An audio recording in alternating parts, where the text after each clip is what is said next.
Daawwattoota fi dhaggeeffattoota qophii keenya akkam jirtu nagaa keessanii isiniin jecha oduu yeroo kanaaf qabnu isin dhageessina haga xumuraatti nu waliin turan affeerraa keenya. Poolisiin Federaalaa bu'aa qorannoo fooreniksii ka'umsa balaa ibiddaa mudatanii ifoomse.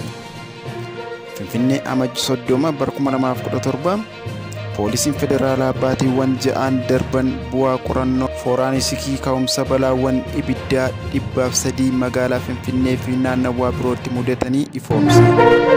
Haaluma kanaan balaawwan ibiddaa 50 rakkoo teeknikaa elektirikii, 11 rakkoo makaanikaalaan, 10 itti yaadamee namaan kan mudate, 17 dhibaa'ummaa fi 15 immoo rakkoolee biroon kan mudatan ta'uu mirkaneesseera. Baatiiwwan ja'aan darban magaalaa Finfinnee qofaatti balaawwan ibiddaa 96 yoo mudatan, naannolee birootti ammoo 7 mudachuu beeksiseera.